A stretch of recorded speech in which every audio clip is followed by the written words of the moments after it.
보면 계엄 전후로 증인이 국회의원하고 여러 통의 전화를 하신 게 나옵니다. 기억나시죠? 뭐 성일종 의원, 신성범 의원. 신성범 의원은 아마 12월 6일 전에 제가 했던가요? 네, 뭐 정확히 기억이 잘 안 통화하신 납니다. 내역은 있습니다. 아 그렇습니까? 4일에도 통화를 하시고. 4일 날요. 네. 네, 뭐 기록이 맞을 겁니다. 네. 아까 홍 차장이 이재명 대표한테 전화 한번 해보시라 한 것 그 자체로 무슨 정치적 중립 위반이라고 생각을 하셨다는 건데, 증인이 여당 의원들하고 통화하는 건 괜찮고 야당 대표한테 통화하는 거는 바로 정치적 중립 위반이 됩니까? 국정원장이 그 당시 상황에서 야당 대표하고 평소에 연락하던 사람도 아닌데 전화를 한다는 것은 누가 보더라도 지극히 정치적인 행위가 될 것입니다. 이 당시에 보지는 못하시겠지만 홍 차장이 12월 5일 아침에 김태효 안보일 차장한테 보낸 텔레그램 메시지 나중에라도 보셨죠? 네, 언론에서 봤습니다. 네, 지금 화면으로도 한번 보시면 홍 차장이 이런 메시지 왜 보냈다고 생각하십니까? 저로서는 알기가 어렵습니다. 그 앞부분 한번 보세요. 다행히 국힘 탄핵 반대 당론이 나왔고 오늘 대국민 담화를 하신다니 천재일우의 기회입니다. 보이시죠? 네, 예. 국힘에서 탄핵 반대 당론 나온 거를 다행이라고 표현을 하고 있어요. 이 얘기는 홍 차장은 이 시점에도 대통령이 탄핵 겪지 않고 그 자리를 지키기를 바랬던 걸로 보이잖아요. 네, 그러기 위해서 이런 제안을 한 거고 본인이. 근데 이런 사람이 아까 저 피천고인 대리인 쪽에서 물으시는 것처럼 대통령과 통화하면서 없는 얘기 만들어가지고 이런 메모 허위로 만들어내고 이럴 이유가 뭐가 있을까요? 그렇게 통화가 됐으면 저한테 그대로 얘기를 하면 되는데 왜 이렇게 말을 꼬아서 했는지 모르겠고요. 저는 그것도 증인하고도 얘기가 다른 겁니다, 홍 차장. 네, 뭐 그렇습니다. 그리고 네. 저는 홍 차장이 지금 뭐 박선원 의원하고 연락을 했다는 것도 전혀 몰랐고 나중에 네, 봤고 네. 예, 그것도 제가 근데 여쭤볼 김태효 거 차장한테 시간이 이렇게 연락하는 사이인 줄도 사실은 몰랐습니다. 알겠습니다. 12월 4일 날 신성범 의원하고 통화하신 거는 기억이 안 납니까, 내용이? 통화 내역은 나와요. 우리 정보위원장이니까 아마 네. 이제 이게 비상겸이 어떻게 되고 지금 상황이 어떠냐 물어보셨을 네. 것 같습니다. 네.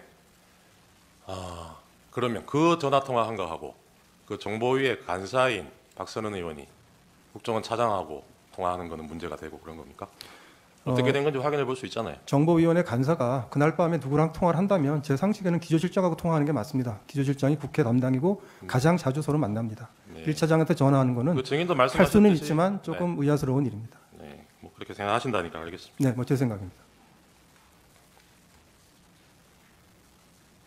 이날 정보위에서 이런 설명 시간이 마련된 것은 신성범 의원이 조선일보 기사 보고 홍장원에게 전화를 걸어서 먼저 국회로 오라고 해서 이런 자리가 마련된 건 알고 계시죠?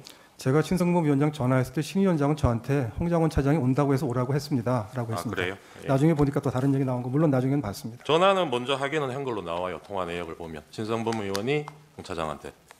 네, 예. 계엄 전날 국방위원장 성일종 의원하고 전화 통화하신 거는 내용이 뭐였습니까? 그럼 12월 2일인가요? 2일이죠. 2일 저녁에. 성일정 의원은 친분이 제가 있으니까 전화를 가끔은 합니다. 네. 글쎄 당장은 기억이 나지 않습니다.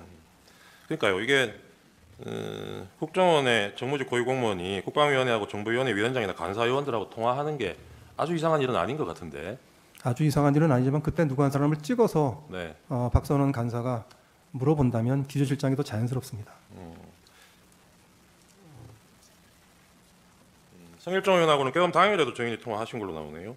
그거는 기억나세요? 사실은 잘 안 납니다. 안 나시죠? 그 뭐 그렇게 연락 주고받은 문자하고 이런 게 수상하다면 증인 통화 내역을 보면 계엄 전날인 12월 2일 날 대통령 영부인으로부터 문자를 2통 받아요. 그런 내역이 있습니다. 그리고 그날은 답장을 못하고 그 다음 날 증인이 답장을 보냈어요. 그건 무슨 내용인지 기억나십니까?